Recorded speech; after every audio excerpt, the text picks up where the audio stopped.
तो उसका मतलब क्या है? कैसे सुख देना होता है? किसी को सुख देना मतलब क्या होता है? कौन सुनाएंगे? किसी को सुख देना क्या होता है? कौन सुनाएंगे? हाँ, पदारविंद भाई सुनाइए। दीदी, सुख देना माना कुछ जो जिसको भी हम जिसके लिए भी जिसको भी सुख देने के लिए सोचते हैं उसका कल्याण होगा वो साथ। वो कल्याण होना मतलब जैसे बाबा का ज्ञान देना, बाबा का परिचय देना, जैसे कोई भटक रहे हैं तो उसको बाबा का सत्य परिचय देना और बाबा का बच्चा बनाना, ये सबसे बड़ा सुख देना है। भले ही उसको पहले लगेगा कि वो नहीं है, ये नहीं है, ये सही नहीं है, जो भी है, लेकिन उसमें उसका जो सुख समाहित है उसमें, उसको इस बात का एहसास दिलाना और समझाना और बाबा का बच्चा। ठीक है। अब जैसे कोई किसी को बाबा का परिचय मिल गया, उसको पता चल गया बाबा का नाम क्या है, काम क्या है, धाम क्या है, गुण क्या है, सब पता चल गया। उसके बाद उसको सुख कैसे मिलता है उससे? जैसे परिचय मिल जाता है उसमें पेरिडियल सोर्स मिल जाता है, जिससे वो सुख अपने आप होता जाएगा बाबा से लेकर। तो इसलिए और कोई इसके बाद और की जरूरत नहीं। जैसे हमने उसको पूरा खजाना दिखा दिया, उसके आगे और क्या चाहिए? ठीक है, ठीक है, गुड। शांभवी बहन बोलो, क्या कह रहे हो? मैं भी ये बोल रही थी कि किसी न किसी तरह आत्मा को बाबा के पास लाना, करीब लाना, चाहे वो मनसा से, चाहे वाचा से, परिचय देना, और या कुछ न कुछ मतलब भेजते रहना, कुछ न कुछ करते रहना। और दूसरी बात ये, जब बाबा ने बोला श्रीमत पर, तो ये भी ध्यान रखना कि हम बताए, लेकिन मतलब हम जैसे किसी को बता दें लेकिन किसी का वेट ना करें, या मतलब अपनी उन्नति को ना वो रखे, मतलब मोह ना हो, हाँ, वैसे एक्सपेक्टेशन ना हो। ठीक है। अब देखो, मैं आपको एक प्रैक्टिकल एक प्रॉब्लम बताती हूँ, है ना। जैसे आपने किसी को आत्मा का परिचय दे दिया, बाबा का परिचय दे दिया, ठीक है। अब वो आपको कहता है अब क्या? मुझे तो कोई सुख का अनुभव नहीं हो रहा, आप तो मुझे कह रहे थे कि सुख मिलेगा। और ये मैं क्यों कह रही हूँ, क्योंकि कई बार ऐसा होता है कि आत्मा कोर्स करती है, कोर्स करने के बाद चली जाती है, तो अगर उसको सुख मिलता होता तो चली थोड़ी जाती। तो जो सुख का सारा जो चक्कर है, ये इसके आत्मा का परिचय, बाबा का परिचय तो है, पर उसके बाद एक और कड़ी है। वो क्या है जिससे उस आत्मा का कनेक्शन बनता है? हाँ, कविता बहन बोलो। दीदी मैं बताऊं, दीदी जो बाबा ने हमें श्रीमत दी, हम उसको अपने अंदर धारण करें पहले। वो हमें दिखे कि ये इनमें कितना चेंज आया है। हाँ, असली तो वो बाबा कहते हैं ना, बोलने से ही कर्म करोगे, कर्म में अपने लाओगे तो तुम्हें देख के दुनिया सीखेगी। तो उसको देखेगा कि ये कितना सुखी हो गया, इसमें कितना चेंज आया है, ये हमेशा इतना खुश रहता है, इसमें इसको ऐसा क्या खजाना मिल गया है। तो उसका जो कनेक्शन है वो श्रीमत से बनता है ना। देखो, एक इक्वेशन आप एकदम क्लियर कर लो। सुख, जिसको हैप्पीनेस कहते हैं, happiness is the product of good Karma. कोई आत्मा को दूसरा कोई सुख नहीं दे सकता। मैं चाहूँ आपको मैं सुखी कर दूँ, वो नहीं हो सकता। लेकिन मैं जब आपको बाबा से, बाबा की मुरली से, बाबा की श्रीमत से जोड़ देती हूँ, तो वो श्रीमत आपको वो कर्म सिखलाती है जिस कर्म से आपको सुख मिलता है। ऑलराइट, ये प्रोसेस है। इसके अलावा कोई और शॉर्टकट नहीं है सुख का, ठीक है। आज बाबा ने मुरली में एक और बात कही कि दुनिया में लोग जिसको सुख समझते हैं वो सुख नहीं होता मोस्टली, है ना। और उसमें बाबा ने शादी की बात की कि सोचते हैं बहुत हंगामा करके शादी कराते हैं, सोचते हैं कि सुख दिया और इसको तो बहुत बड़ा पुण्य भी मानते हैं ना। तो मनुष्य जो धर्माओं निकालने वाले जो आत्माएं होते हैं, जो दूसरों के कल्याण के लिए काम करते हैं, वो कभी कभी सामूहिक शादियों के आयोजन भी करते हैं, है ना।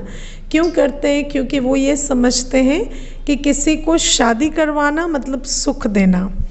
लेकिन बाबा ने कहा कि शादी करवाया तो उसको पतित पने का मार्ग दिखाया ना, और पतित बन के तो आत्मा अपनी स्पिरिचुअल एनर्जी खो देगी, तो वो वास्तव में सुख नहीं है जिसको वो सुख समझते हैं।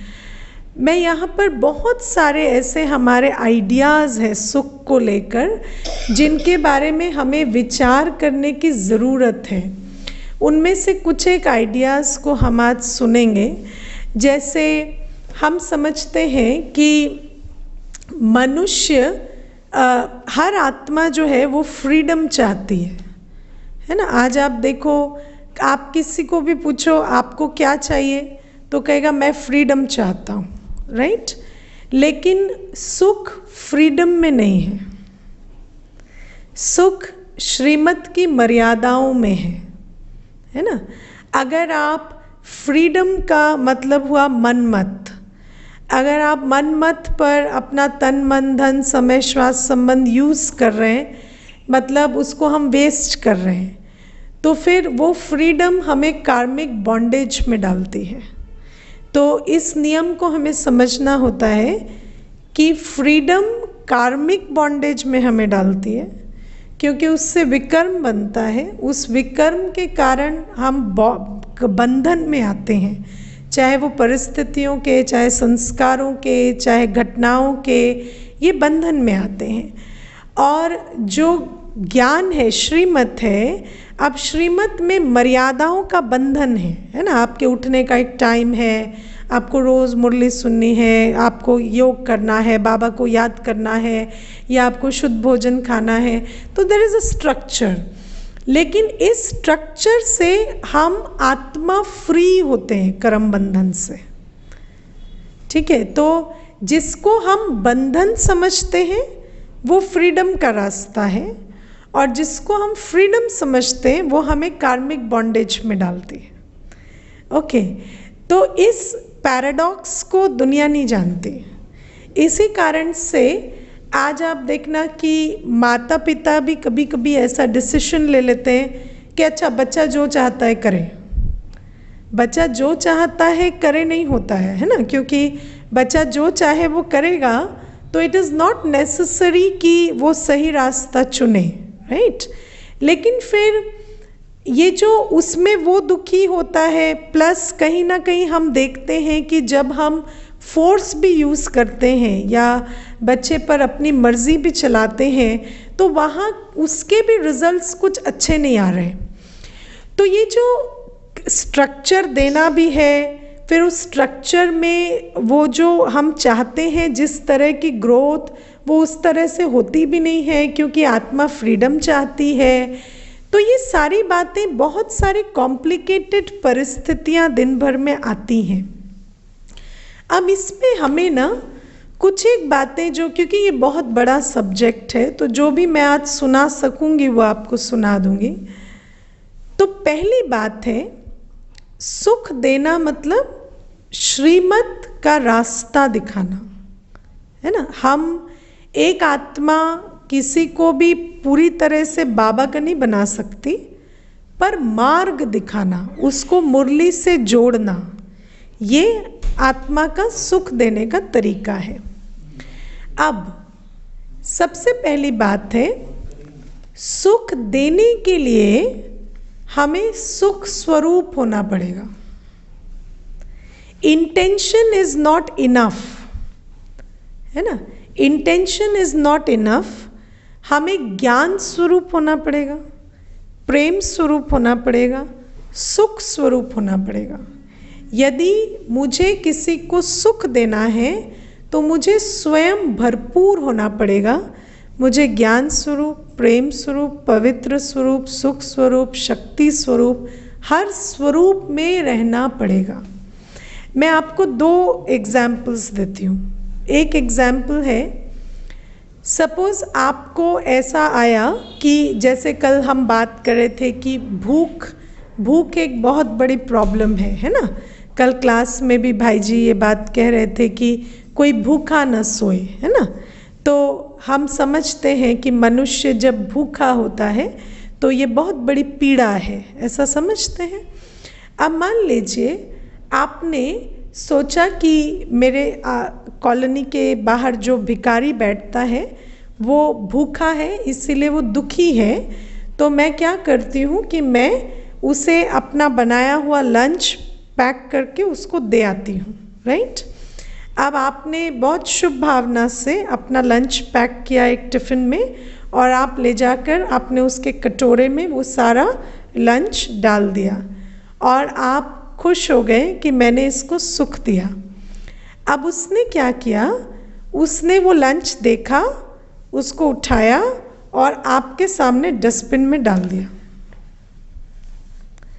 ओके, फिर क्या होगा? आपका इंटेंशन था ना, सुख देने का इंटेंशन था, आप उसको सुख देने गए, पर उसने वो सुख रिसीव करने से मना कर दिया। मे बी वो उस समय भूखा नहीं था, यू अज्यूम्ड वो भूखा है। He wanted may be money और some other facility and then you gave him food. अब उसने उस खाने को देखा और उसने डस्टबिन में डाल दिया। अब आपका क्या रिएक्शन होगा? क्या रिएक्शन होगा आपका? है ना। अब आप उस आत्मा को वो एनर्जी देंगे by way of thought, word and action जो आपने कभी सोची भी नहीं थी। तो आपका प्लान तो सुख देने का था, लेकिन ऑन द कॉन्ट्ररी आप बहुत बहुत दुख उसे देकर आएंगे, right. And that person didn't ask for it. आपने उसको भोजन अपनी मर्जी से दिया, उसने उसको स्वीकार नहीं किया, तो आपने उसको एक्स्ट्रा दुख दिया जिसके लिए उसका कोई उसकी तरफ से ही did nothing to get that, है ना। आप गए, आपने अपनी मर्जी से सुख देने की कोशिश की, उसने नहीं लिया, आपने उसको अब्यूज़ किया। Now this is one example. Second example is, मान लीजिए आप किसी ऑफिस में काम करते हैं और आपके पास कोई व्यक्ति आता है हेल्प के लिए, और आप ऑफिशियली उस पोजीशन में हैं कि आप उसे हेल्प कर सकते हैं, राइट। और आप उसे without any favour in return help करते हैं। अब क्या होता है कि जैसे आप उसे हेल्प करते हैं तो ऑफिस में आपके बारे में ये चर्चा होती है कि इनका कोई वेस्टेड इंटरेस्ट था, या इन्होंने इनसे ब्राइब ली होगी, इसीलिए इनको हेल्प किया। ओके, तो फिर आपके मन में कैसी भावना आएगी? क्या आप उस बात को फुल स्टॉप लगा सकेंगे कि हर कोई आपको ऐसा समझता है कि आपने ब्राइब ली या आपका कोई वेस्टेड इंटरेस्ट था, लेकिन आपने बिना किसी रिटर्न के या रिटर्न की उम्मीद के वो हेल्प की थी। लेकिन अब जब सब आपको ये समझते हैं कि आपका कोई इंटरेस्ट था, तो क्या आप उस बात में शांत स्वरूप रह सकेंगे? ठीक है, तो ये जो बातें हैं ये मैं आपको क्यों सुना रही हूँ, क्योंकि ये परिस्थितियाँ आती हैं जब हम सिर्फ इंटेंशन तो रखते हैं किसी को सुख देने का, लेकिन उस वो इंटेंशन इज़ नॉट इनफ, है ना। The intention is not enough, the action is not enough, है ना। उसके आगे भी बहुत सारी चीज़ें हैं जो हमें हमारे पास होनी चाहिए यदि हम सुख स्वरूप रहकर किसी को सुख देना चाहते हैं। अगर मेरे अंदर सहन शक्ति नहीं है, अगर मेरे अंदर समाने की शक्ति नहीं है, अगर मेरे अंदर परख शक्ति नहीं है, परख शक्ति इज़ अ वेरी इम्पॉर्टेंट शक्ति। कोई आत्मा आती है, उसको आपसे ज्ञान नहीं चाहिए, प्यार चाहिए, आप उसे ज्ञान देते हैं वो डिससेटिस्फाइड लौटेगी। कोई आती है, ज्ञान चाहिए, उसको प्यार नहीं चाहिए, आप सिर्फ प्यार दे रहे हैं, ज्ञान नहीं सुना रहे, तो वो डिससेटिस्फाइड लौटेगी। तो परख शक्ति नहीं है, निर्णय शक्ति नहीं है, मेरे अंदर सहने की शक्ति नहीं है, समाने की शक्ति नहीं है, डेफिमेशन या कोई ऐसी परिस्थिति आ जाए तो मेरे अंदर सामना करने की शक्ति नहीं है। मैं आपको ऐसे बहुत सारे एग्जाम्पल्स दे सकती हूँ, बहुत छोटे से छोटा। जैसे हमारे यहाँ एक बहन है सेंटर पर, तो एक बार ऐसा हुआ कि पर्चे बांटने थे, तो ये तो बहुत उस आत्मा ने सोचा कि मैं डोर टू डोर हर पर्चा बांटूं, है ना, ताकि हर आत्मा को डोर टू डोर वो पर्चा मिले और मैं बेल बजाकर हर एक को हैंड ओवर करूं ताकि उसको प्रोग्राम का पता चले। अब क्या हुआ कि जब वो निकल रही थी पर्चे बांटने के लिए, तो छोटा बेटा था, तो उसने कहा मैं भी साथ में चलता हूँ। तो उसने कहा ठीक है। तो अब क्या हुआ कि जब रास्ते पर किसी को पर्चा दिया, तो बेटे ने जब पर्चा दिया तो उस व्यक्ति ने सामने ही फाड़ दिया उसको बिल्कुल खड़े खड़े उसके सामने वो पर्चा फाड़ के फेंक दिया। तो कुछ देर होने के बाद वो बेटा माँ को कहता है, मम्मी जब इनको अपने कल्याण की पड़ी नहीं है तो तुम क्यों इनके पीछे पड़े हो, चलो घर, हमें ज़रूरत नहीं है इनके कल्याण करने की, रहने दो, है ना। तो ये जो सामना करने की शक्ति नहीं है, यदि आप देखो, मैं आपको एक बहुत इंटरेस्टिंग बात बताती हूँ। हमारे मन में ये धारणा है कि जब हम कुछ अच्छा करेंगे ना तो सामने वाले को बहुत अच्छा लगेगा, या सामने वाला हमारे साथ कोऑपरेट करेगा, या हमें थैंक करेगा, या हमारे तरफ ग्रैटिट्यूड रखेगा। लेकिन ऐसा नहीं होता है जब आप किसी का कल्याण करना चाहेंगे तो ऑन द कॉन्ट्ररी, हाँ, तो इसीलिए तो देखो, ये एक्सपेक्टेशन जो है ऐसे थियोरेटिकली तो समझ आती है, लेकिन जब हम उस परिस्थिति में होते हैं, है ना, उस समय पर हमारे अंदर वो सामना करने की या सहने की शक्ति नहीं आती, है ना। जैसे आप ये नहीं सोचते कि चलो कोई मुझे तारीफ़ करेगा या कोई मेरा साथ देगा, लेकिन आप ये भी तो नहीं सोचते ना कि आप सेवा करेंगे तो आपको गालियाँ मिलेंगी।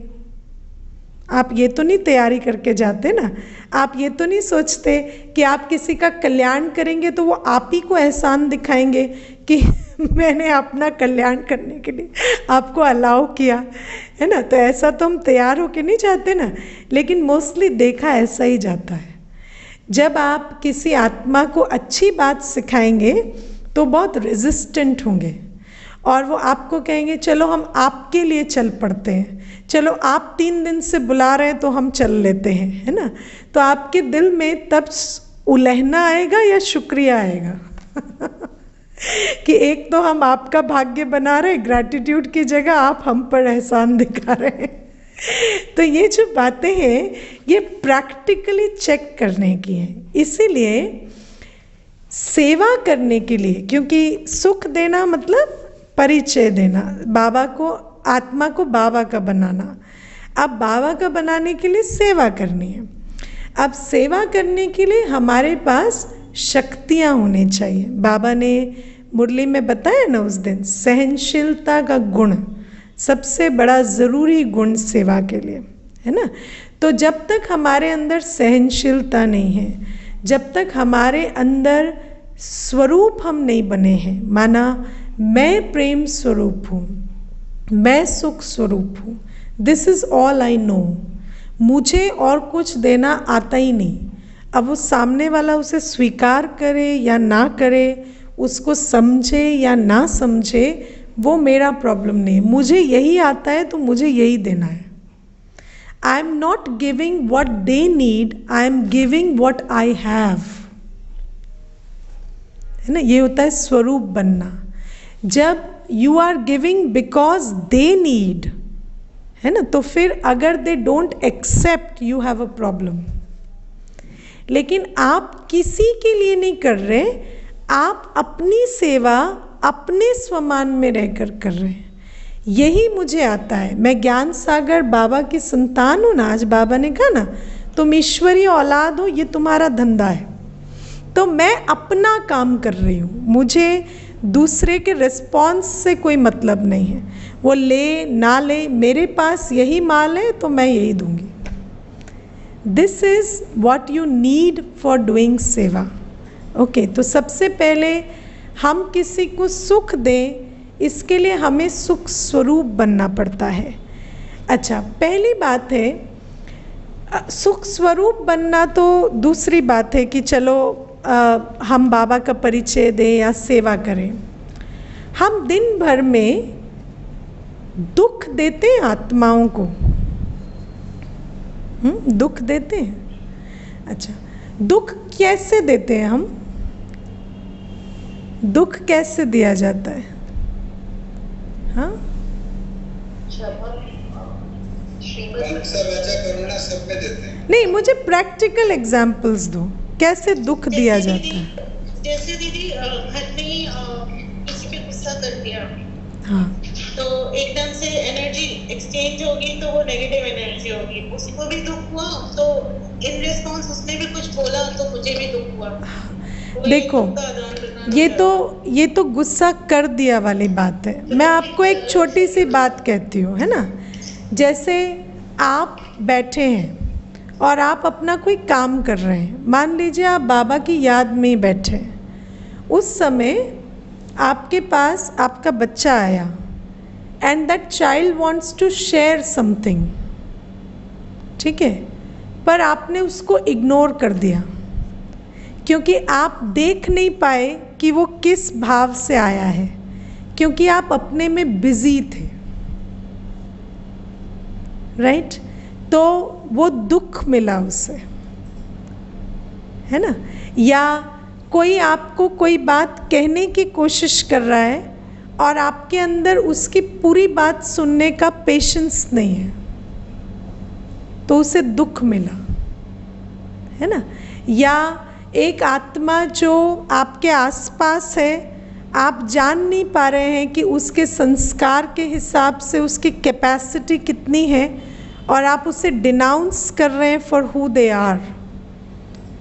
दुख मिला उस आत्मा को, है ना। बार बार तुम्हें ये नहीं आता, तुम्हें इतना भी नहीं आता, इतना सा तुमसे नहीं होता, तो नहीं होता उससे, तो उसको बार बार कहते हैं, तो क्या मिलता है उससे? दुख मिलता है ना। तो ये जो बातें हैं, इनको हमें ध्यान देना पड़ेगा। मैं आपको और एक दो एग्जाम्पल्स इसके देती हूँ। आपको पता है, जब निर्भया कांड हुआ था, जो निर्भया का जो वो पूरा केस हुआ था, तो उस समय पर बहुत लोगों ने बहुत तरह के रिएक्शंस दिए। तो मैंने भी उस केस को जैसे सबने सुना वैसे सुना। मुझे जो उस पूरी वारदात में सबसे स्ट्राइकिंग चीज़ लगी, वो क्या थी, मैं आज आपको बताती हूँ। मैंने बहुत कम इस बात को कभी शेयर किया है क्लास में। जब उस मोलेस्टर को लेकर गए ना, और उसको पूछा गया कि why did you do what you did, तो उस व्यक्ति ने कहा कि वो जो लड़की थी वो अपने फ्रेंड के साथ थी, एंड वो अपने फ्रेंड के साथ जो भी बिहेवियर उस समय था या जो वहाँ चल रहा था, जो exchange, this fellow was not okay with that. He found that behaviour objectionable, so he thought he had the right to punish that boy and that girl. And this is how this whole thing started. तो जब मैं उस बात को सुन रही थी, तो मुझे अंदर ये संकल्प चला कि मनुष्य की जो सेल्फ राइटियसनेस है, उसका क्या लेवल है कि अगर मुझे एक दूसरा व्यक्ति एक तीसरे व्यक्ति के साथ जो व्यवहार कर रहा है वो ओके नहीं लगता, तो मैं ऐसा समझती हूँ कि मेरे पास वो अधिकार है कि मैं उनको पनिश कर सकती हूँ। Yes, so this is the level of self righteousness we have. और जब ये बात हम उनके बारे में सुनते हैं तो ये बड़ी बात ज़रूर लगती है, लेकिन अगर हम अपने जीवन में भी रोज़मर्रा डे टू डे में देखें तो आप देखिए हर आत्मा को अधिकार है, every soul has a spiritual right to be who they are, right, but do we allow people to be who they are? मैं अपनी पर्सनल बाउंड्रीज बनाऊं, that is a separate issue, कि मुझे अगर किसी की बात अच्छी नहीं लगती तो मैं अपने अंदर समेटने की शक्ति या विस्तार को संकीर्ण करने की शक्ति को यूज़ करूं, या मुझे अगर फिज़िकल बाउंड्री पॉसिबल है मैं अपनी बाउंड्री बनाऊं, मैं ज़्यादा बातचीत नहीं करती या मैं ज़्यादा कनेक्शन में नहीं आती, that is a different issue. But can you question other people for who they are? That is not okay, but we disrespect people, we denounce people, we reject people, we neglect people, we insult people and give them a message that you don't have a right to be who you are because you are not right according to me. Yes, तो ये जो, और ऐसा नहीं है कि सिर्फ physical abuse या वर्बल अब्यूज़ ही होती है, बहुत सारा अब्यूज़ बहुत नॉन वर्बल होता है. जैसे आप किसी को ये इंडिकेशन दे रहे हैं कि यू आर वर्थलेस और योर ओपिनियन इज़ वर्थलेस और you don't have a mind of your own, या आपको ढंग से सोचना नहीं आता, या आपके पास कैपेसिटी नहीं है कोई अच्छी बात सोचने की. तो ये जो हम व्यक्ति को नॉन वर्बल सिग्नल्स भी देते हैं, which is the opposite of the energy of love and respect, ये क्या है? बाबा ने हमें एक बहुत बड़ी श्रीमत दी है, तुम लॉ को अपने हाथ में नहीं उठा सकते. लॉ को हाथ में नहीं उठाना माना तुम्हारा काम है, जो बाप का धंधा वो बच्चे का धंधा, तुम्हारा काम है प्रेम स्वरूप रहना, तुम्हारा काम है शांत स्वरूप रहना. किसी को परिवर्तन करना तुम्हारा काम नहीं है, right? You can not go to the next step and force somebody to change. तो ये जो हमारे अंदर सेल्फ राइटियसनेस है, ये तो ब्लाइंडर की तरह यहाँ लगी रहती है ना, हम इसके बाहर देख भी पाते हैं. हाँ, हमें पता चलता है हम कितना दुख देते हैं. हाँ, पदारा बंदा भाई बोलिए. प्रेम स्वरूप और शांत स्वरूप रह के घर में बच्चों के साथ जैसे डिसिप्लिन के लीजिए, एडमिनिस्ट्रेशन के लीजिए, हाँ, इसमें हाँ, ये सब जो है एक चैलेंज. यस, हाँ, हाँ. तो happiness is the product of good karma, तो good karma is not suppose to come easy. Yes, good karma is not easy. मुझे लग रहा है कि जैसे बच्चों के साथ खास करके अगर शांत स्वरूप प्रेम स्वरूप होके कहेंगे तो कुछ मानेंगे ही नहीं. देखिए, शांत स्वरूप प्रेम स्वरूप मतलब ये नहीं होता कि, जैसे आप देखो, सबसे बड़ी बात है, बाबा ने हमें कहा जो भी बात तुम्हें डिफिकल्ट लगती है, सी फादर फॉलो फादर. ठीक है? अब हम बाबा को देखें, बाबा क्या शांत स्वरूप प्रेम स्वरूप रहते हैं, तो क्या हमें कोई बात समझ नहीं आती? आती है ना. बाबा को जब जो बात स्ट्रिक्टली कहनी होती है वो बाबा स्ट्रिक्टली कहता है ना. लेकिन बाबा से कभी आपको रिजेक्शन या एंगर या नेग्लेक्ट ऐसी फीलिंग आती है ना. तो this is how we have to do it.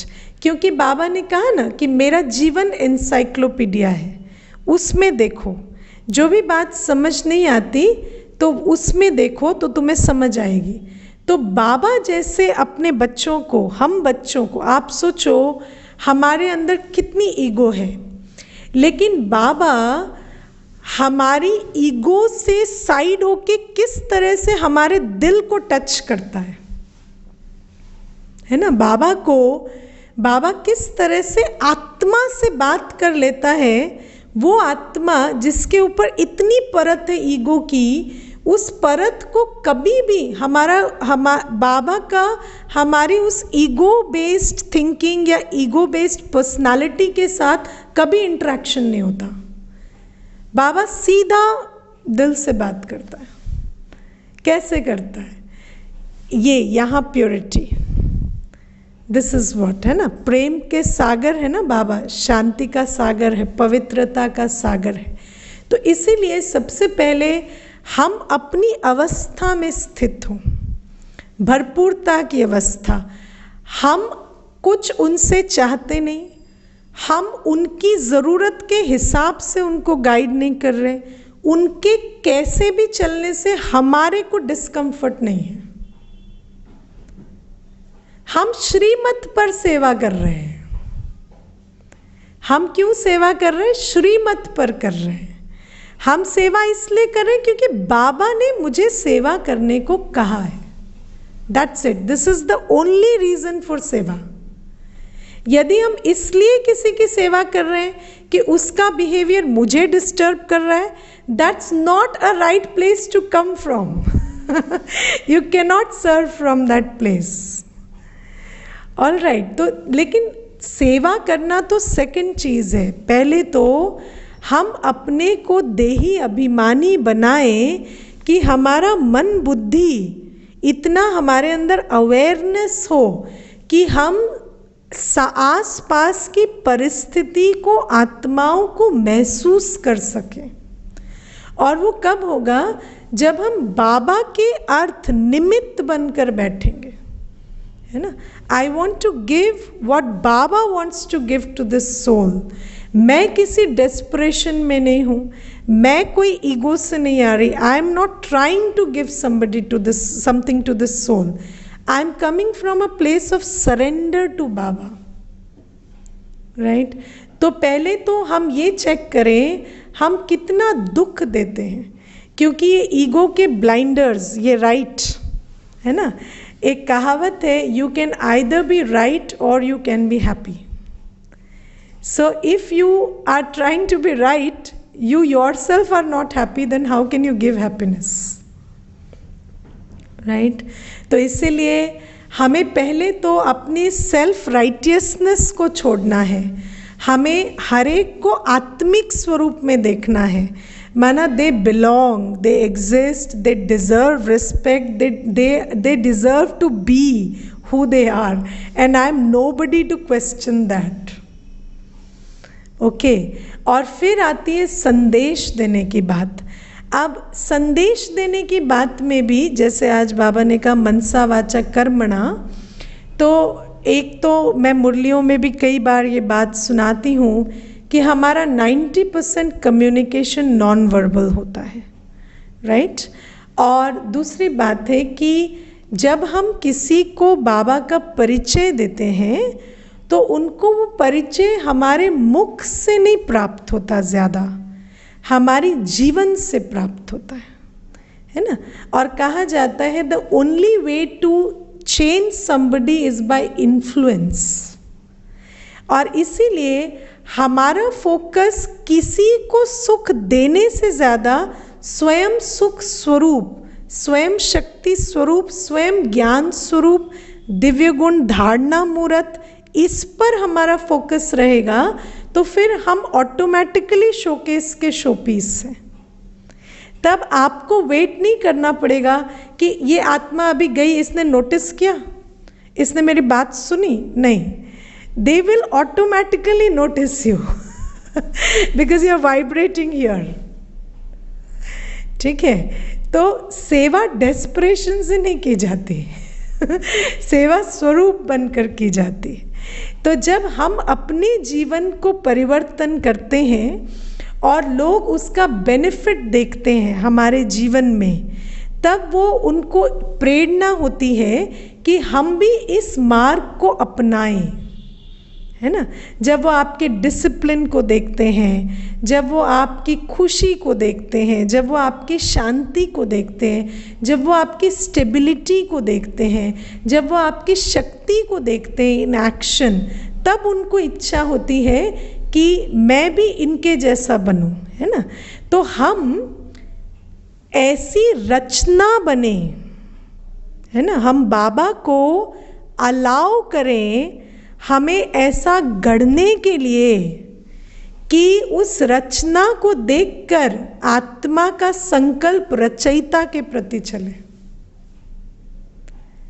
Right. और वो कब होगा? जब हम स्वयं श्रीमत पर ठीक से चलेंगे। ओके, तो ये है इंडिविजुअल लेवल पे जो सेवा करना, वो होती है गुणों के द्वारा। बाबा ने हमें कहा है कि मुख से ज्ञान देना है, नैनों से शक्ति देनी है और कर्मों से गुण दान करना है। ठीक है, तो मुख से ज्ञान दे रहे हैं पर नैनों से शक्ति नहीं दे रहे। हमारे नैनों में इरिटेशन है, कंप्लेंट है, हड़बड़ाहट है, तो वो मैसेज ठीक नहीं जा रहा। या हमारे जीवन में गुण नहीं है, या हमारे कर्मों में गुण नहीं दिखाई दे रहे, तो फिर वो मैसेज ठीक से नहीं जा रहा। तो हमें गुण मूर्त बनकर गुण दान करना है, ये हमारी सेवा है।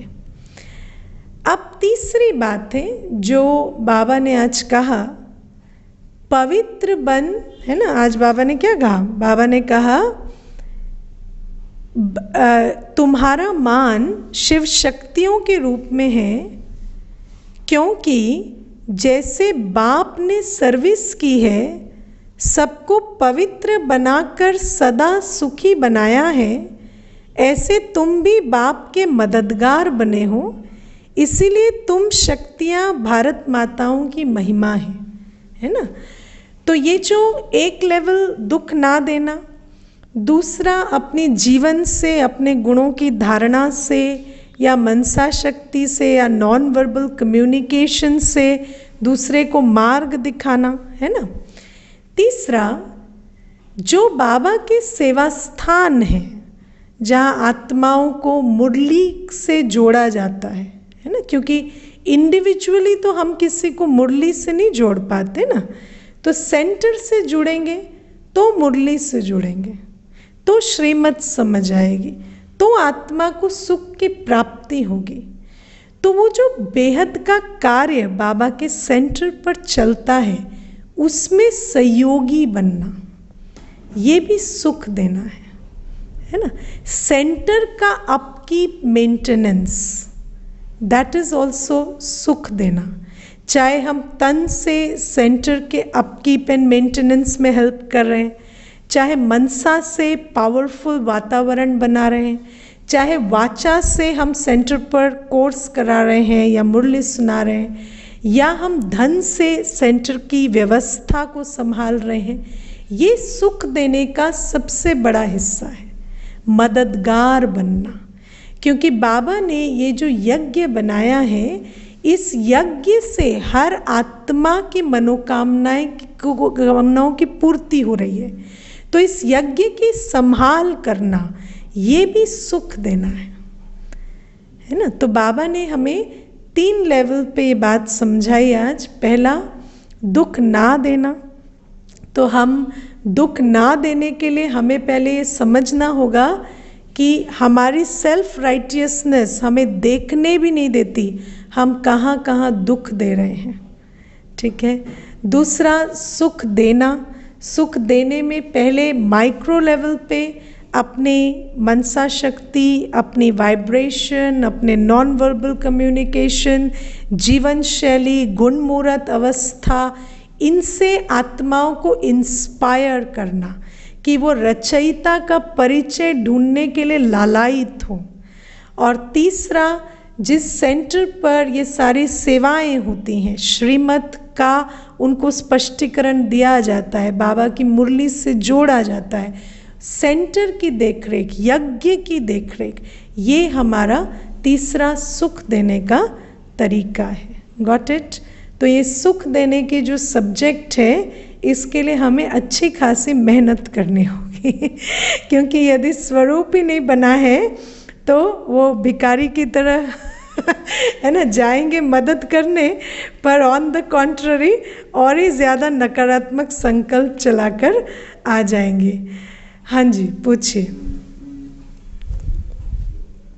जब सेंटर का जो मेंटेनेंस या इसमें जब हम मददगार बनते हैं, हाँ, जब हम अपना इवन धन से या तन से मन से जो भी सफल करते हैं, उसमें सुख हम किसको देते हैं? सुख आप अपने बेहद के परिवार को देते हैं। जो आत्माएं आती हैं जिनका कल्याण होता है, जो उस कुर्सी पर बैठती हैं जो उस धन से आता है, जो उस पंखे के नीचे बैठती हैं जो उस धन से आता है, उनको सुख देते हैं, है ना। क्योंकि देखो, उसमें हम खुद भी हैं। हाँ, हम भी हैं। देखिए, हर चीज़ के लिए दो चीज़ें चाहिए। सेवा के लिए अवस्था और व्यवस्था, ठीक है। अवस्था से सुख दिया जाता है, व्यवस्था से भी सुख दिया जाता है। आप किसी को रोड पे खड़े होकर तो ज्ञान नहीं सुना सकते ना। तो एक स्थान का प्रयोजन करना, ये उस आत्मा के ज्ञान सुनने के लिए मैंडेटरी है। तो उसको सुख मिलेगा कैसे? जब उस स्थान का प्रावधान होगा। तो अवस्था के लिए किया गया कर्म और व्यवस्था के लिए किया गया कर्म, दोनों सुख देने में जाता है और उसकी दुआएं हमें मिलती है ना। देखो, आपने संडे की वाणी पढ़ी, ठीक है। संडे की वाणी में बाबा ने कहा, जिन आत्माओं ने आदि में सहयोग दिया है उनको मैं आईवेल में एक्स्ट्रा मार्क्स देकर पास करता हूँ। अब आदि में आप सोचिए कि आत्माओं ने कोई ऐसा तो नहीं कि आईवेल माना जब डिफ़िकल्ट टाइम्स होते हैं, है ना, जैसे विनाश की वेला, that is a kind of आईवेल, है ना। तो ये जो बाबा हमें कहता है, तो आप सोचिए आदि में कोई इंस्टेंटली कोई इतने शक्तिशाली तो नहीं हो गए ना कि मनसा से दुनिया का कल्याण कर दिया। तो वो जो सहयोग की बाबा बात करते हैं, वो किस सहयोग की बात करते हैं? व्यवस्था बनाने का सहयोग, है ना। मैंने भाव की कहानी सुनाई ना, विश्व किशोर भाव की कहानी उसमें सुनाई ना। तो कैसे भाव का इतना सारा जो एफर्ट था व्यवस्था बनाने का, उस व्यवस्था बनाने का बाबा ने एवजा दिया। अवस्था तो डेफिनेटली है, सब योगी हैं, लेकिन व्यवस्था बनाने के भी बहुत मार्क्स हैं। तो बाबा के यज्ञ में दोनों चीज़ें हैं, अवस्था और व्यवस्था। दोनों एनर्जीज को कंट्रीब्यूट करने वाले को सुख देने का बल सुख प्राप्त होता है। हाँ जी, निमिष भाई बोले। दीदी, मेरी लाइफ से 2-3 एग्जांपल्स जहां दुख देना का अल्टरनेटिव नहीं समझ में आ रहा। पहला कि अगर प्यार से ऑफिस में लोगों को बताया जाता है, they don't take it seriously until I have to become very angry and then they understand I really mean it. हाँ, पहले मैं इसका सोल्यूशन दे देती हूँ, है ना। देखिए, do you need to be angry or do you need to be firm? When I'm firm, they still don't understand. They don't take me seriously. No, if you are firm, see, anger is what you create inside. Yes? They can't see what you've created inside. They see what you say outside. Yes? So you can do that even without creating anger. है ना? ठीक है। दूसरा प्रश्न। दूसरा दीदी, ये lack of assertiveness और दुख देना कहीं क्लैश करते हैं। फॉर एग्जांपल, एक आत्मा मेरे पास एक एक्सपेक्टेशन लेकर आई, मान लीजिए एडवांस मांगने आई मेरे से, और मैंने असर्टिव होकर उसको डिक्लाइन कर दिया कि मैं कंपनी की पॉलिसी नहीं है, आपको एडवांस नहीं दूंगा। तो क्या ये दुख देना हुआ? नहीं, ये दुख देना नहीं हुआ, क्योंकि मैंने आपको बताया ना, दुख देना मतलब जब आप उसके किसी एस्पेक्ट को निग्लेक्ट कर रहे हैं। Now the thing is, you are not giving them sorrow because you understand their situation. You are not doing something because that is not what you can do. Okay? If you can do it, do it. If you can't do it, this is a decision on your part about what you can do. It's not about the other person. You are not rejecting them, or you can't go out of your way, right? You have to know your limitation. आप अपनी limitation में रहकर अपना decision ले रहे हैं. Okay, so this is not दुख देना. ओके, अच्छा, लेकिन इसमें बहुत सारे वेरिएशन हो सकते हैं. जैसे कोई आत्मा है जो आपके साथ 25 साल से काम कर रही है, okay, and you can help them, but you are not helping them because you don't need them any more. एंड अगर आपको पता है कि if you don't help them at this time they might leave the job and it's good for you. So you have to check the intention in these cases, है ना? Here intention is more important than the action. So case by case her cheese differ करती. इस case में you have to check the intention. ठीक है. और कुछ कह रहे हैं? नहीं, ठीक है. ओके, तो समझ आ गया सुख देना क्या है, दुख नहीं देना क्या है. तो हर एक चेक करें. वाचा कर्मणा से तो क्या हम अपने एटीट्यूड से या अपनी शॉर्ट साइटेडनेस से, अपनी सेल्फ राइटियसनेस से कितना दुख देते हैं, उसका भी हमें पूरा पूरा हिसाब रखना चाहिए. ओके, चलिए, ओम शांति.